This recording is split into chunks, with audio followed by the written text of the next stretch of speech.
Okay.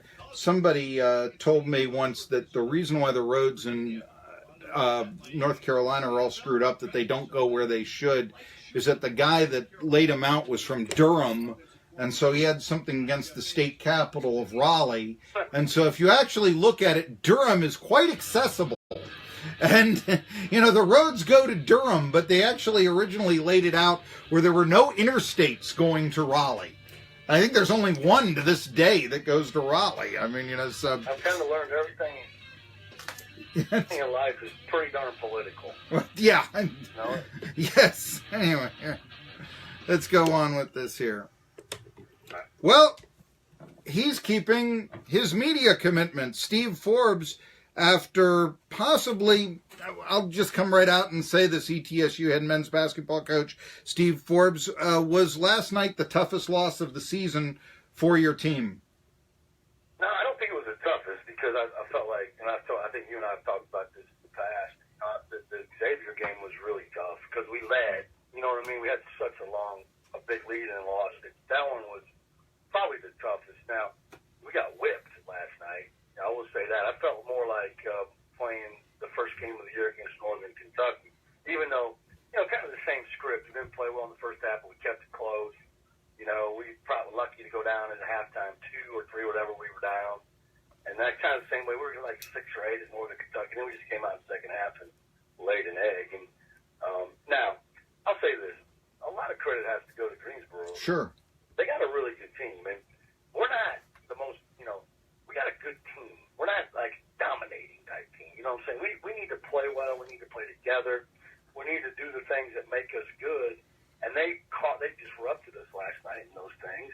And so the credit really, a lot of that credit goes to them because I thought they played really, really well. Yeah, I did too, and I thought that your biggest fear right now, and I want to ask this, is I thought they controlled the tempo really from after they won the opening tip. And to tell you the truth, I really think that VMI controlled the tempo as well on Saturday. And what you did is, since you had a deeper team, you were able to outlast the Keydets and win eventually by 14 points in what had been a close game early on. So, coming up against Western Carolina, what are you going to do so that the Bucks can control the tempo?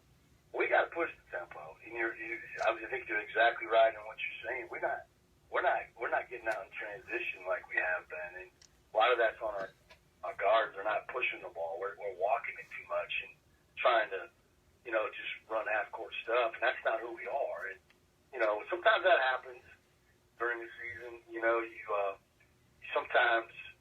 You kind of don't do the things you're supposed to be doing. Like you take that for granted, okay? Pushing the ball. That's something that, we should do every time, but we're not doing it like we should be doing it. Now, the thing with Greensboro is they're good at controlling tempo because they play that three-quarter court pressure. But here's the thing with that, and this is where we were bad last night. We know that. I mean, they've done it every time we played them for 3 years. We've always done a good job once we initially beat it of attacking it right away. And we didn't do that. And then when we did, we didn't finish at the basket. We played them the first time. We got to the basket at will and we finished. Yeah. Last night they blocked our shot. And I'm looking at our guys like, well, wait a minute. Hey, guys, the guy who's blocking the shot is the secondary defender. He's not even guarding you. So what does that mean? Somebody is open. We have to make the extra pass. And we're driving it. Yeah.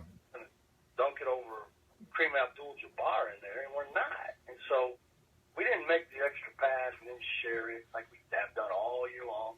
And so you get what you get when you do that. And, I noticed Greensboro, or I should say now to be modern, UNCG actually set a program record with 14 shots blocked in that game. And a lot of them, I mean, you're talking about a guard trying to drive the lane. I mean, a la Tim Smith from the old days. Bo Hodges getting a shot blocked away or something of that nature. And you're thinking, why is Bo Hodges trying to take this on to himself? I can see Bo doing that inside, close shots, block. Okay.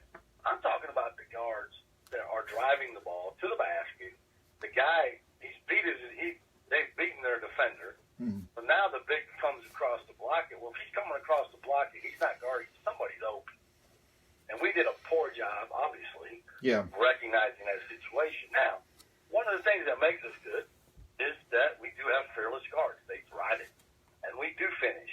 You know, we do, and they're good at that. Now, last night just wasn't the time to be doing that. It was make the extra pass, and you know, we obviously knew that going into the game. And to their credit, that was their game plan. They spied the ball, basically kind of like a spied linebacker. You know, they told their big, hey man, when they go to the hole, just leave your guy and go and block it. That's what their obvious strategy was. Good strategy, but also too, if you know that, find the open guy. And certainly in your first meeting where you won by 10 points, your centers, you know, Armas and Jerkin, really had wonderful games, and here not so much. You've mentioned the Kentucky game. One positive I did say there were 10 turnovers for your team today, and of course in Northern Kentucky the first game there were 20, but there was a key turnover. I thought you've often talked about how the first 5 minutes of the second half, those are some of the most important minutes, if not the most important minutes of the game. And I'm recalling, okay, it's a 2-point game, you know, you're now feeling very good about yourself, and what happened, there was an exchange of turnovers. DeSanta Bradford, who you called out as your team's best player on the day, and he had 21 points, but he gets a turnover. And then Jerkin fouls the UNCG player, goes to the line, and it's like all the momentum was stopped. Listen, I agree. Every time we come out of the half, we obviously are going to dial something up that we think can work. We're pretty good at that. You know, we usually execute that. And you're right. We ran a play, threw it to DeSanta, and we were trying to throw it over the top to Peter we were overloading the ball side and trying to get it over the top to Peter for a layup. And I always, if he's not there, don't throw it, and there's a ball screen coming. Well, DeSanta just threw it and hit. I mean, not only did he throw it, he wasn't open, it hit the rim. Mm-hmm. And I looked at my staff like, what in the world are we doing?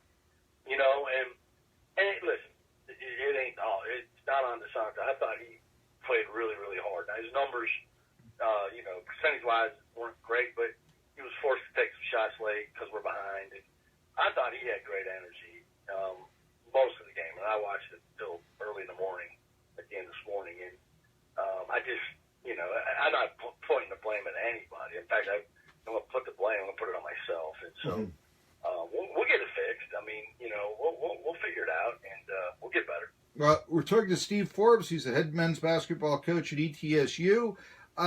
One other thing about this last game that I saw, I remember in that first game against UNCG, the strategy was make Francis Alonso shoot from the left. He's better on the right. Yeah. And he was held to 10 points in your first game. He had 20 here, and I noticed this right off the tip. UNCG wins the opening tip. Okay, big deal. That's going to happen. Get it right to him. And then Jermaine Long, who you put on Alonso so much, you know, he was maybe a step late or so, but Alonso was like, you know what? I'm going to shoot from the right side. I don't care what you do. Long was forced to foul him at that time, and then it was, I'll take the points from the free throws. I'll be able to do that. And the tempo was set on the very first basket, I thought. It was. And now, I don't disagree. I don't think it was a foul. I mean, I really don't. Okay, yeah. And I watched it on film. I'd argue, so I'm blue in the face. That wasn't a foul. But you have to adjust. As you know, I mean, it is what it is, and you have to play. And so that did set the tone. Like, okay, you know, we got to be careful. We know that, though, guarding him. He's a good player, but he's also good at theatrics, and that's part of being a good player, in my opinion, is selling the call. He's good at that. He's really good at that. And so we didn't do as good a job on him but some of that had to do with other guys playing better, like Austin. I thought Austin was the key to the game besides Dixie block shots and Austin's three. You take those out, and you know we got a game. You know what I mean? Mm-hmm. But Austin hurt us. He hurt us. He made big shots, and so Michael's going to get his, Mark, because he's going to get enough shots. You know, he didn't shoot over 50%. He was 6 for 13. I'll take that. I mean, he's going to get so many. He's going to get a lot of rounds off. It's the other guys you can't let hurt you, and I thought Austin was a big part, and Smith, you know, made a couple big threes. Well, one thing I noticed also about the game is that they out-fouled you. And this, I thought, went in with the aggression. foul or no on the first play or such with Alonso when he made the free throws to go up 3-0. That was a sign of aggressiveness. I can remember. I hesitate to ever take anything from Little League basketball into major college basketball, Steve Forbes. But I can remember a coach back in those days telling me against a team that was that we were very overwhelmed by. You've got 5 fouls, use them. And it seemed to me that was kind of the philosophy of UNCG. But you know what else it kind of was the philosophy of? The Citadel, who fouled you 22 times. UNCG fouls you 21 times. My question is this. A team that's going to play physical, that's not afraid to send you to the line. Citadel was a close game. UNCG was a lopsided loss. How are you going to handle a team that isn't afraid to take you to the line in the future? Well, I think we just got to stay aggressive and draw those fouls and go to the line and make free throws, and we've been pretty solid from the line all year long. I thought what you just said, I thought they played, I don't want to say this doesn't probably sound right, but they played with a desperation that they needed to win. And I felt that during the game. They felt like they were playing desperate, not desperate like doing weird things, but desperation that we have to win this game. And we're at this point where, I told our team last night, we didn't talk about the streak, but the bottom line was we were at a point where we could have not clinched the title, but put so much space between us it'd be almost impossible for us not to win the title. Now we got us a race. Well, That's kind of how they play. One thing also, I mean, you're the former Wichita State assistant, so you know very well what the undefeated regular season did for the Shockers, because now they're in the American, where they used to be in the Missouri Valley. I mean, they're up now. And I thought about this loss, and you said, yeah, you still, SoCon tournament, win the SoCon and all that.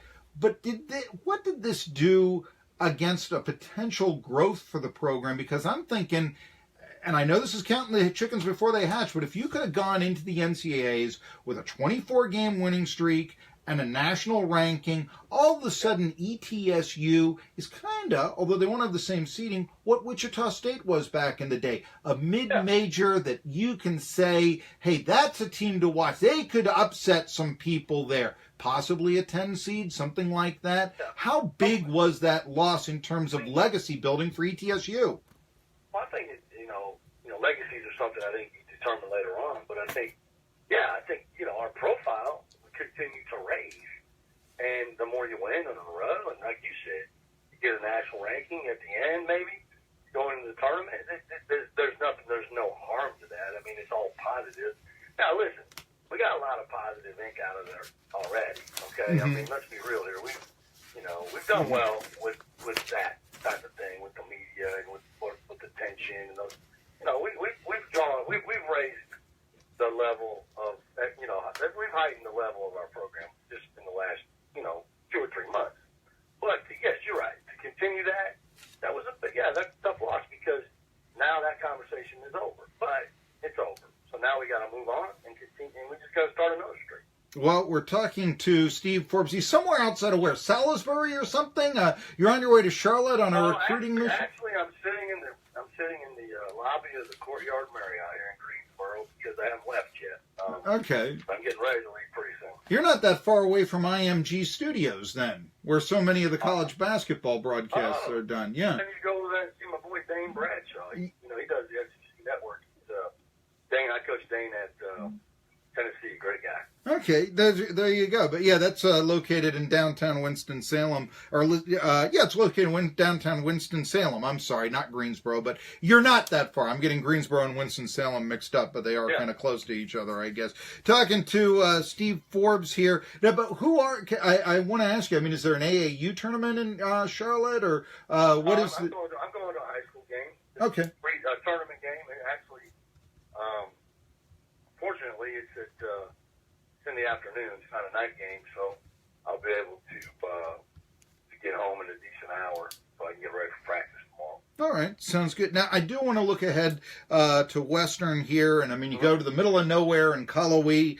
That's And, well, it is. I mean, let's face it, there's 47 miles away from Asheville, and really, really remote. I think they have in Cullowhee, you have Hardee's, and you have Western Carolina. That's about it. But, yeah, no, I want to say when I look at Western, they've got a couple of players that shoot all their threes, and they've got a center that never shoots a three. And so I wanted to ask, I mean, they're playing very well at home, but is Western Carolina, in your opinion, a predictable team that you ought to be able to handle? Because, yeah, it's two guards do all the shooting and one guy inside.